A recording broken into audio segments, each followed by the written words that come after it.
Bismillah ar-Rahman ar-Rahim, c'est le tafsir du verset 4 de la sourate Al-Fatiha, la première sourate du Coran. Si vous n'avez pas visionné le tafsir des versets précédents, vous pouvez regarder le playlist de tafsir du Coran. Alors, dans cette vidéo, je vais parler de ce verset, le quatrième verset de la sourate Al-Fatiha, Maliki Yawmiddin, d'accord? Malik Yawmiddin, que veut dire exactement? Quelles sont les traductions et quel est le tafsir de ce verset et quels sont les hadiths qui parlent de ce verset? Je vous explique dans cette vidéo.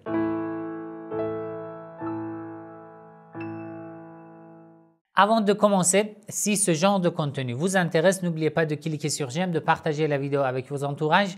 Si vous n'êtes pas abonné à ma chaîne, s'il vous plaît, abonnez-vous et cliquez sur la cloche pour être informé dès que je publie une nouvelle vidéo. Et si vous avez des choses à dire, si vous avez en fait un critique sur la vidéo, sur le contenu ou une question, vous pouvez écrire dans les commentaires. J'ai besoin de vos avis dans les commentaires. Ça m'aide beaucoup à améliorer la qualité des vidéos. Alors, Malik Yawmiddin, le quatrième verset de la sourate Al-Fatiha, ça veut dire quoi? Je vous donne plusieurs traductions de ce verset, traduction française. Certains ont traduit « souverain du jour du jugement ». Alors, il a traduit « Malik » par « souverain »,« jour de Yawmiddin » par « jour du jugement ». Un autre traducteur a traduit « le maître du jour du jugement ». Donc, la différence avec la première, c'est sur « Malik ». Il a traduit, au lieu de souverain, il a traduit le maître. Troisième, le roi du jour de l'allégeance. Il a traduit Malik par le roi, Yawmiddin par jour de l'allégeance. Encore, souverain au jour de la créance.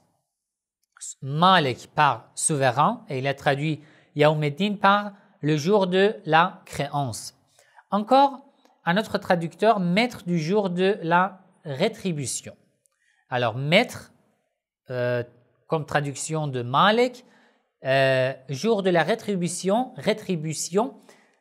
traduction de Yawmiddin. Alors, pour Malik, ils ont donné plusieurs termes en français. Malik, certains ont dit souverain, certains ont dit maître, certains ont traduit roi, et pour Yawmiddin, de différents termes, jour du jugement, jour de l'allégeance, jour de la rétribution, jour de la créance. Peut-être il y a aussi d'autres traductions, ça va prendre beaucoup de temps d'analyser toutes les traductions. Mais bon, je vous explique que signifie exactement Malik et Yawmiddin. Et après, vous me proposez la meilleure traduction d'après votre avis dans les commentaires, d'accord? D'après mes explications, vous choisissez une meilleure traduction. Ou si vous avez une traduction à me donner, votre propre traduction, vous pouvez écrire dans les commentaires. Alors, Allah a trois attributs qui proviennent d'une seule racine. La racine, c'est ma, la, ka, mim, lam et kaf, d'accord? Ou M, L, K. Alors, quels sont ces trois attributs?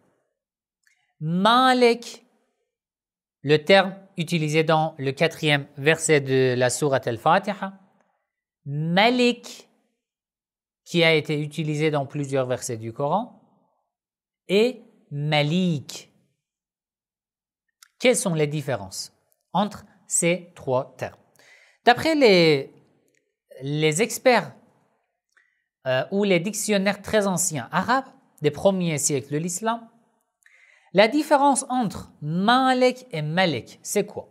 Lorsque je dis Malik, un possesseur, je sais qu'il a un possédé. Ou j'ai dans mes arrière-pensées qu'il a un possédé. Ça veut dire, lorsque tu dis Malik, un possesseur, tu es conscient à la présence de son possédé. Alors que Malik est la même chose, Mais lorsque tu dis Malik, tu ne te concentres que sur la possession de possesseur. Vous voyez?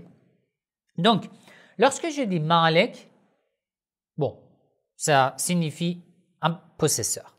Mais j'ai un coup d'œil, en fait, on peut dire, à son possédé. Mais lorsque je dis Malik, ça veut dire que je ne me concentre que sur la possession de ce possesseur. D'accord? La différence entre Malik et Malik, c'est quoi? Malik et Malik ont la même définition, possesseur. Mais Malik rajoute une multiplication, augmentation, d'accord? Dans la langue arabe, on dit al-mubalara, exagération, mais pas dans le mauvais sens, d'accord? Au lieu de dire, par exemple, il est très possesseur ou toute possession provient de lui ou il n'y a pas d'autre possesseur que lui, on dit malik, d'accord? C'est le statut le plus élevé de la possession. Alors maintenant, vous avez compris la définition de Malik, Malik et Malik. Alors, dans le Coran, Allah attribue plusieurs caractéristiques à lui-même par ces trois attributs. D'accord? Inch'Allah, je vais essayer d'être un peu rapide. D'abord, si vous voulez voir les versets dans lesquels le terme Malik a été utilisé, vous pouvez regarder la sourate An-Nas, le verset 2, aussi la sourate Al-Hashr, le verset 23, aussi la sourate Al-Mu'minun, le verset 116, encore la sourate Taha, le verset 114, et la sourate Al-Jumu'ah, le premier verset. Alors, regardez la sourate Al-Imran. Maintenant, je veux vous donner les caractéristiques attribuées à Allah, d'accord, en prenant en compte la possession de Dieu. Ces attributs, ces caractéristiques ont été attribuées à Allah parce qu'il est un possesseur. Regardez. La sourate Al-Imran, le verset 26. قل اللهم مالك الملك تؤتي الملك من تشاء وتنزع الملك ممن تشاء وتعز من تشاء وتذل من تشاء بيدك الخير إنك على كل شيء قدير. Ce verset nous donne 5 caractéristiques de Dieu parce qu'il est un possesseur. On veut savoir qui est un vrai possesseur. Lorsque je dis oh Allah, tu es un possesseur, je veux dire quoi exactement? D'accord? On veut savoir la réalité du terme possesseur lorsque je l'attribue à Allah.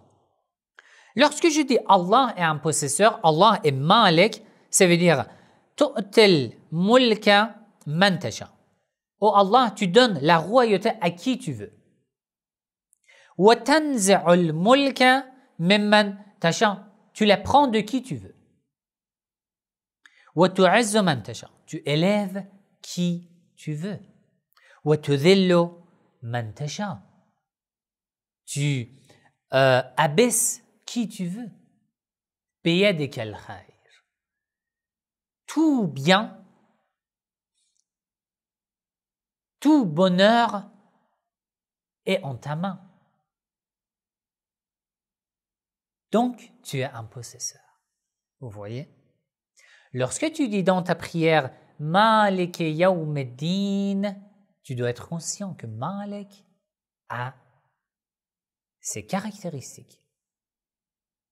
Je ne possède rien dans ce grand monde. C'est Allah qui est possesseur. C'est lui qui m'a confié la possession. Il a décidé de me l'accorder et peut-être il décide un jour de me la prendre. C'est lui le possesseur. Le vrai possesseur, c'est lui. Encore plusieurs caractéristiques de Malik, du possesseur. La sourate Al-An'am, وَهُوَ الَّذِي خَلَقَ السَّمَاوَاتِ وَالْأَرْضَ بِالْحَقِّ. La sourate Al-An'am, le verset 73. وَيَوْمَ يَقُولُ كُنْ فَيَكُونُ قَوْلُهُ الْحَقُّ وَلَهُ الْمُلْكُ يَوْمَ يُنْفَخُ فِي الصُّورِ عَالِمُ الْغَيْبِ وَالشَّهَادَةِ وَهُوَ الْحَكِيمُ الْخَبِيرُ. Allah est le possesseur. Lahul mulk. À lui appartient la possession, la royauté. D'accord? Après, du fait que tu es notre possesseur, alimul ghaybi wa shahada wa huwa al-hakim al-khabir. Donc, c'est toi qui sais les mystères, qui sais l'inconnaissable. Parce que tu es un possesseur. Encore dans la sourate Fatir, le 13e verset, Allah dit يولج الليل في النهار ويولج النهار في الليل وسخر الشمس والقمر كل يجري لأجل مسمى ذلكم الله ربكم له الملك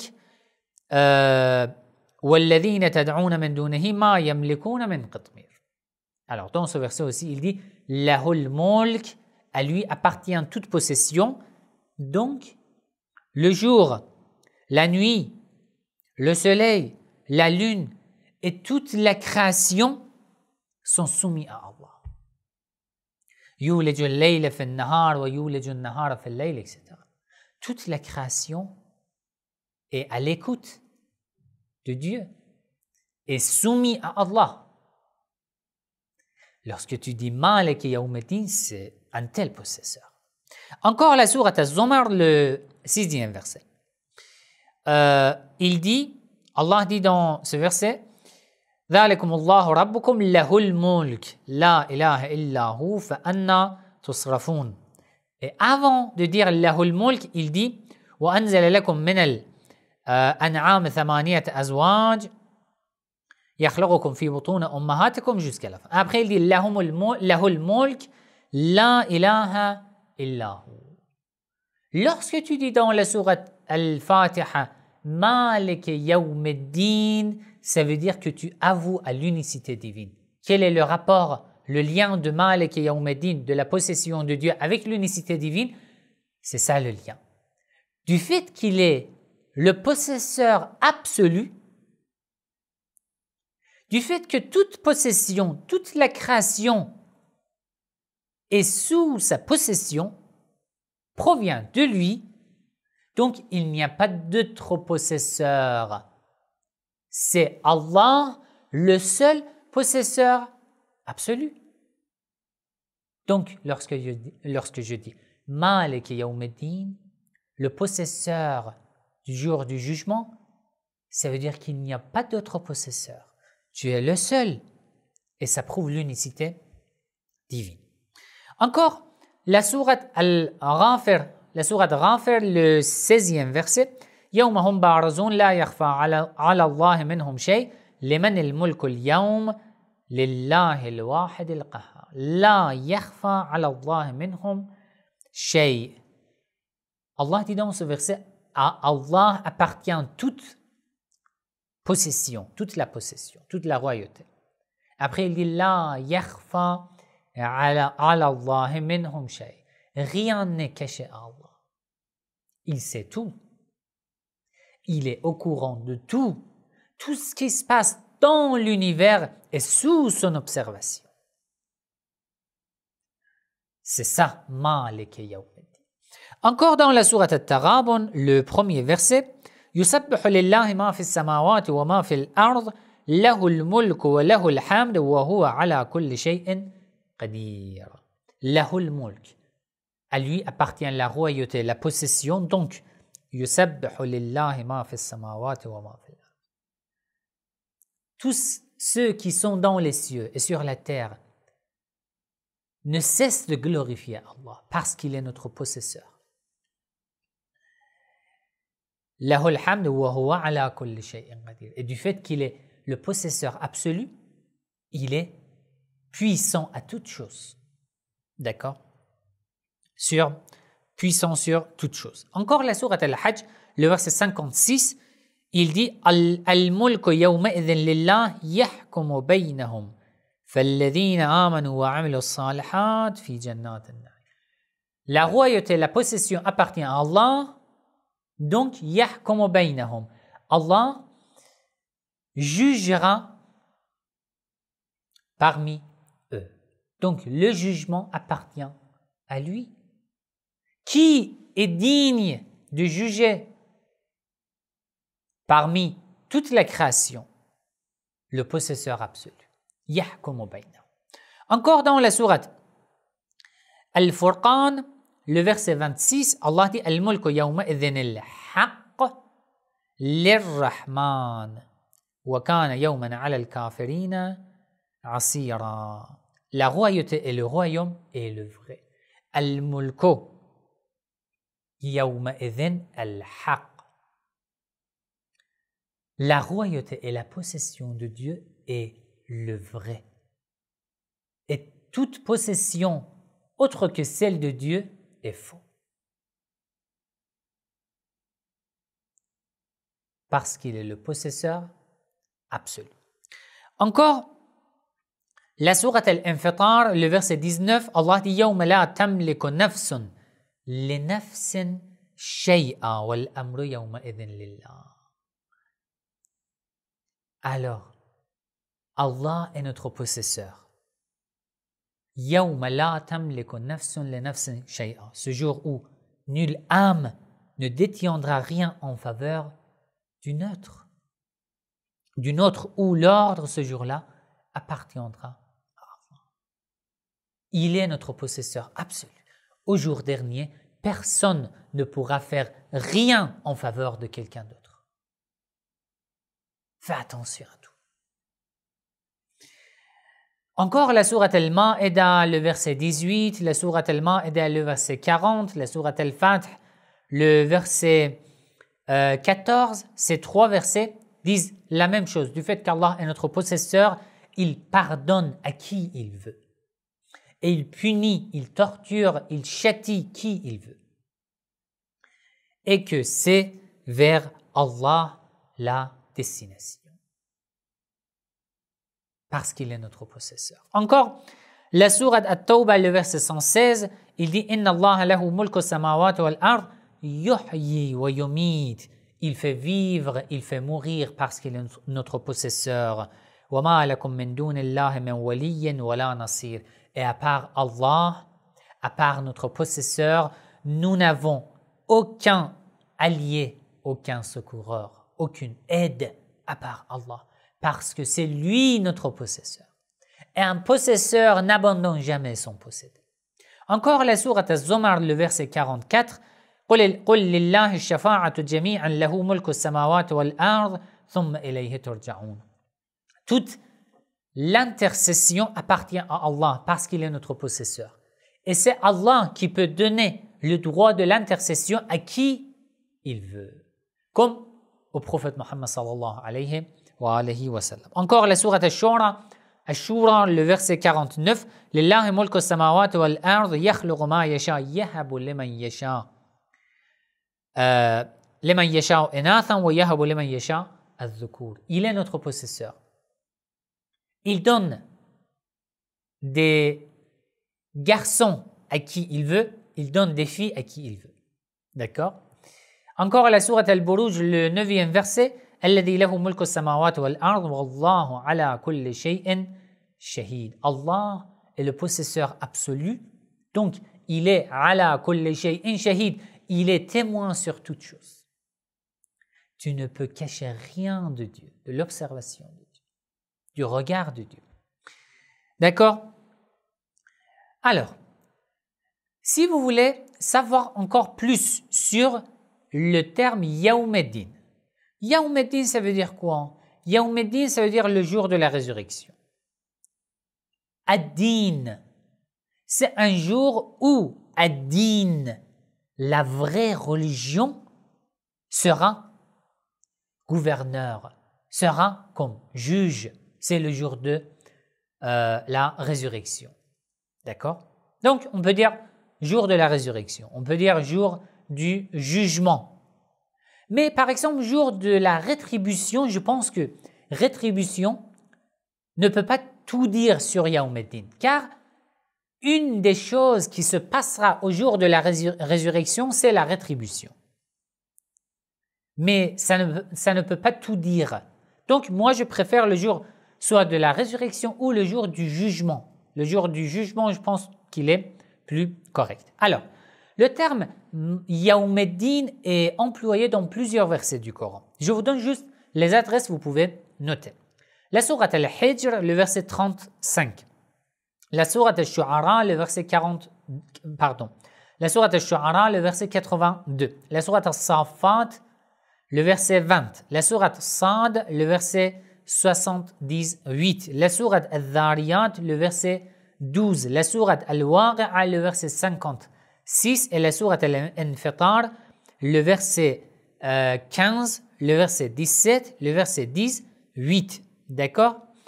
Encore la sourate Ghafir, le verset 16. Vous pouvez regarder ces versets pour savoir encore plus sur le terme Yawm-ed-Din. Alors, je vous donne encore 2 ou 3 hadiths sur ce verset. D'après l'imam As-Sadiq alayhi salam, il dit Malik Yawm-ed-Din قال يوم الحساب والدليل على ذلك قوله وقالوا يا ويلنا هذا يوم الدين يعني يوم الحساب. L'imam As-Sadiq alayhi salam dit Yawm-ed-Din, ça veut dire Yawm al-Hisab, le jour du jugement. Quelle est votre preuve, ô imam? L'imam As-Sadiq alayhi salam dit وَالدَّلِيلُ عَلَى ذَلِكَ, la preuve pour ce tafsir que je dis Yawm-ed-Din, ça veut dire jour de la résurrection, et le verset 20 de la sourate As-Saffat. قَالُوا يَا وَيْلَنَا هَذَا يَوْمُ الدِّينِ. Ceux qui ont commis des péchés diront malheur à nous, c'est le jour Yawm-ed-Din. Pourquoi? Ils sont tristes parce que c'est le jour du jugement. D'après un autre hadith, encore, non, l'imam al-Rada alayhi salam dit Malik Yawm-ed-Din iqrarun lahu bil-ba'th. Lorsque je dis Malik Yawm-ed-Din, possesseur du jour du jugement, ça veut dire que j'avoue que le jour de la résurrection existe. Que la résurrection existe. Wal-Hisab, que le jugement existe. Wal-Mujazat, que le châtiment et la punition de Dieu existent.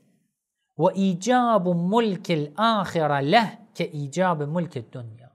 Et que la possession de Dieu couvre toute la création, l'ici-bas et le delà. D'accord?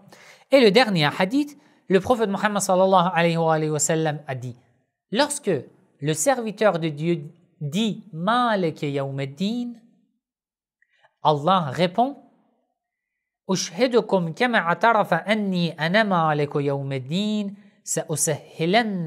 سأسهلن يوم الحساب حسابه.